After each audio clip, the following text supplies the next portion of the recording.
Welcome to Santa's One subscribers. And just the other day, I was having a conversation in Discord, and this idea topic just popped in my head, so I kind of want to talk about it. There are tons of Zanpaktou types, and today I want to see what would be the best one to have if you were an average Soul Reaper, meaning what is going to help you do your job the best. We're not looking for the single best Zanpaktou, but overall, how do the different types perform in the series? I want to know what the best kind of Zanpaktou is to have if you don't have that MC energy. If we were looking at a single best type by their strongest version of performance, then this conversation would just kind of get ridiculous. Nothing has stood up to Nozarashi, so does that mean melees are the best? Does it go to Kido types because of Ichige's power nullification and concept manipulation? Is it illusion types because of Kyokusui Getsu's almost absolute deceptions? What about the benefits of living types or the primal raw power of the elemental types? That's what we're going to analyze today. Just to make it more interesting, I will be including media outside of the manga as well, so novels and anime, and any Zanpaktou that is in an unknown category or a subcategory that has one Zanpaktou. I want you to know I will be arbitrarily putting the Zanpaktou into categories I feel they most closely fall into. All this was to help me assess the types in a more streamlined manner, even if I don't mention most Zanpaktou in this video. Technically, there are really only two types of Zanpaktou, melee and Kido. But there are subcategories so large or specialized, I feel they should be distinct. And before anybody loses their minds in the comments or tries to cite the wiki, outside of a handful of Zanpaktou, these types are arbitrary, unexplained, and unexplored. Zanpaktou are the manifestations of one's soul, so believing they could be all properly compartmentalized into neat little boxes is folly. Living types. I wanted to start this conversation with living type Zanpaktou. Living types are recognized by either one or two factors. They will either turn the Zanpaktou itself into a living being that is either directly controlled or given some direction by the wielder, or it uses multiple biological factors in its ability, such as organic acids, tissue, or the user's own body. They are probably the most forgotten type in the series. I think it's mainly due to their users being so underrepresented in the series. Sajin and Mayuri are probably the characters with the most screen time with this type. I count Mayuri's Ashisogi Jizo and Kanjiki Ashisogi Jizo as a living type. It's called a poison type, but the poison it produces is actually a blood-based poison created from Mayuri's own body. It turns into a giant living creature in Bankai, and Mayuri manipulates and modifies it so much it's like one of his experiments. By the 1,000-year Blood War, the Shikai can cry and paralyze with sound, and the Bankai no longer has poison, but can alter its form to counter opponents. That sounds like a living type and not a poison type. Even if it were once a poison type, it seems Mayuri has changed that. What I'm trying to get at is living types are a weird bunch and hard to narrow down what the advantages and disadvantages are exactly. For example, if we assess Gagaku Kairo, which is the 7th Kenpachi Zanpaktou, and Atao Rendo's Zanpaktou, we see living types use semi-sentient creatures with natural predatory attributes to overwhelm opponents. In Bankai, Gagaku Kairo pretty much one-shots everything, including teammates, which got it banned because of its power and lack of discrimination. Sajin Zanpaktou creates a mountain-sized demon warrior that gives him a massive amplification in speed and power by perfectly mimicking his movements. However, this deep shared connection is good and bad. They must share wounds between them, and this circumvents a Bankai's destruction weakness. But ultimately, it just means an enemy doesn't have to fight both and can focus on one. Minazuki in Shikai sort of heals others, it doesn't actually need to do that, and in Bankai essentially creates a field that insta-heals Unohana. So from what I've gathered, it seems like living types focus directly on supporting the user without enhancing them, and with no concern to really anything else. What I mean by that is living types are terrible for team fights, but keep the user as safe as possible.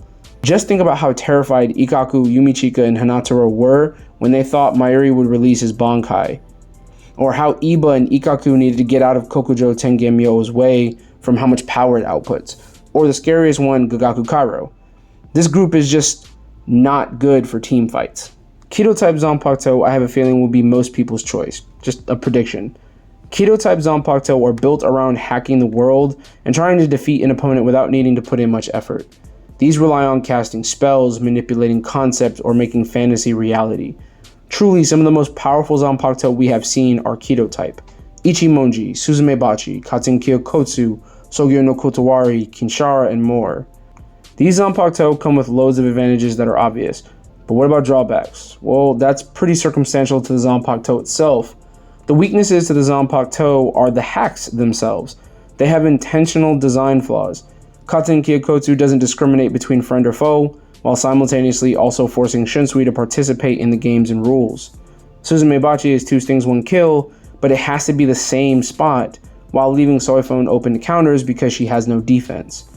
Normally her speed makes up for that lack of defense, but in Bankai it basically makes her immobile to get off her just 1 move. Hell, as powerful as Ichimonji's ink is, it still needs to hit, and without the ink draping the opponent, the Bankai is useless. Kinshara uses sound and vibration to pull off all of its magic, but ultimately its illusions and explosions require sound to be made and could be detrimental against deaf opponents or hyper-offensive attackers. So the question is, are there any bad Kido types? Kinda? Most Kido type wielders are powerful Soul Reapers, so they're bound to be strong, but there are some that are just kind of niche or have a drawback requirement that isn't easily met. Katen Kyokotsu, if you watch my Troublesome Zanpaktou video, is one of the most difficult to manage weapons in the series. Hisagamaru requires build-up from wounds healed of Hanataro or another person to be allowed to attack in any way. So it's not perfect, but they pretty much will have an advantage over every single type. What I mean is it's super matchup based. If the Kido type focuses on misdirection, that won't stop elemental types who generally have some omnidirectional or AoE type effect. What about Kido types that buff the user and debuff the opponent? Sure, that would be useful, but all that does is even the playing field against melee types. We've seen illusion types pretty much dominate Kido types, but in all fairness, Aizen already had all of those people under his thrall before the fight began, but again, in also fairness to Aizen, they jumped him. I imagine there could be a Kido type designed specifically to counter illusions and such. So the opinion I've essentially formulated is this. Kido types have the highest highs of Zanpaktou, but they also seem to have the lowest lows. Hisagamaru and Sogyo no Kotowari are extremely situational. One needs lots of damage to absorb before it can do anything, and the other requires the opponent to huge energy attacks. In that same token, we have Katen Kyokotsu, Kinshara, and Ichimonji. Elemental types. Elemental type Zanpaktou seem to focus on raw power of a naturally occurring phenomena. The reason I say that is because when I look at every display of a Soul Reaper with elemental abilities, they just have this primal, absolute strength about them. Almost just as Mother Nature is an unpredictable, unstoppable phenomena, these Zanpaktou have seemingly harnessed that same attribute. If you look at Yamamoto, Toshiro, Chojuro, Ichinose, and Rukia, they all not only have a move that can probably one-tap an opponent, but they effectively change the environment to suit them as well. Yamamoto can create firestorms just by releasing his Zanpaktou, and actually has several moves that can completely incinerate an opponent to nothingness.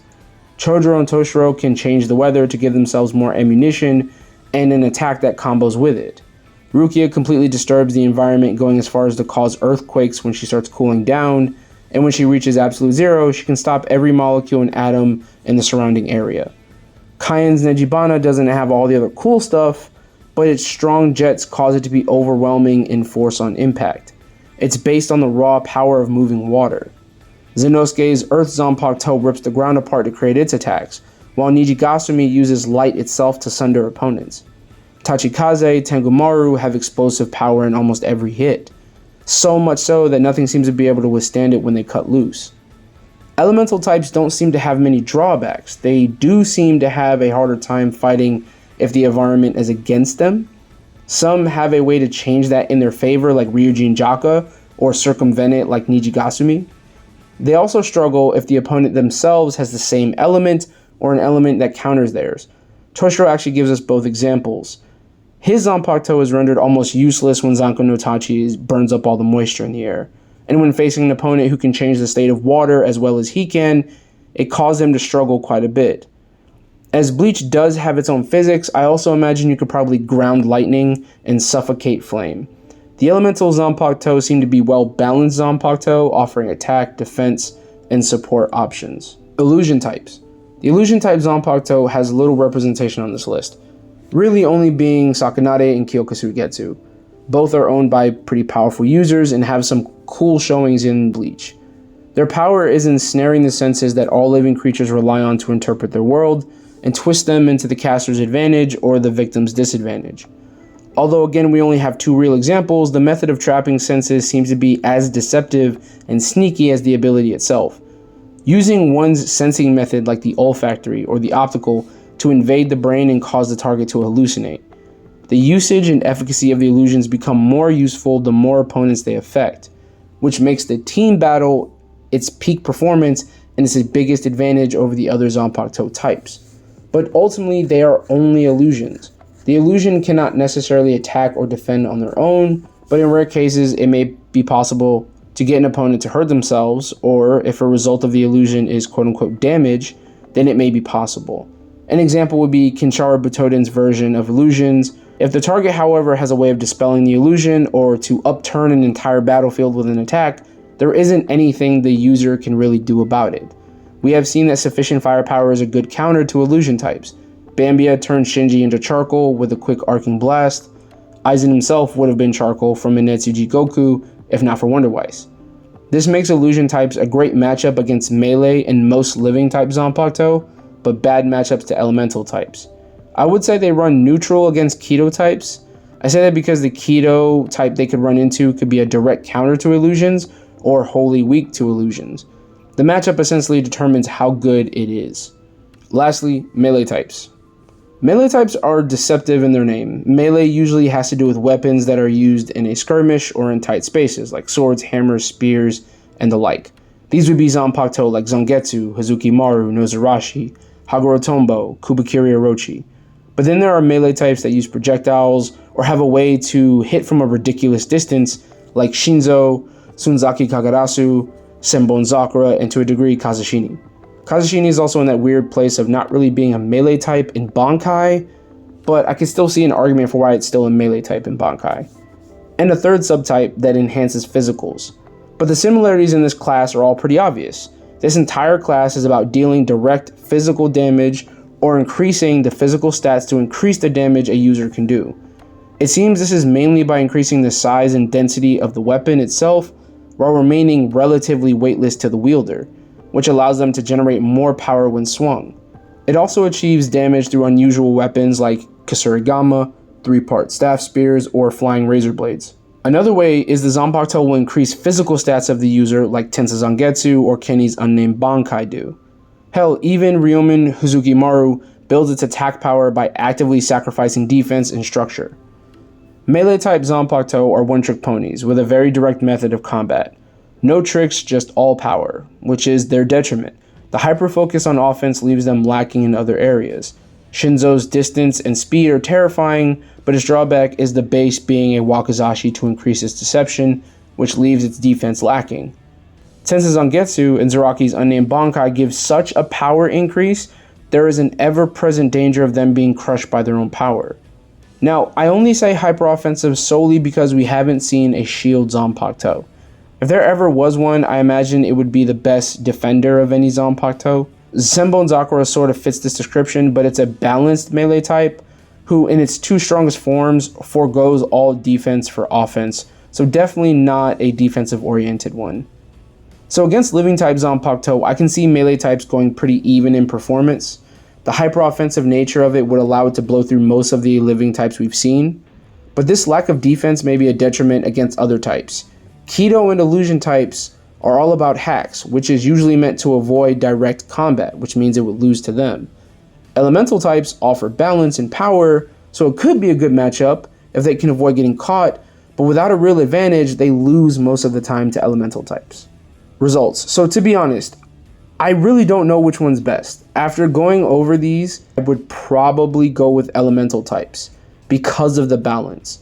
They're one of the few Zanpaktou that can actually match power for power with Kido types. They have enough balance to kind of outstrip melee and living types. And if they're natural phenomena against organic tissue, they pretty much win every time. The only problem is really Kido types. There are some Kido types that exist directly to counter elemental types. The other one I would probably pick is illusions. Illusions have the best performance against Zanpaktou in the entire series. Aizen's Kyokusu Ugetsu is the one that gets the most of those wins, but it's still strictly impressive. So my answer would be elemental types. I hope you enjoyed the video. I hope you enjoyed the analysis. Please like and subscribe, share, and make sure you comment. I want to know what you think. All right. You have a great day. Love y'all. Bye.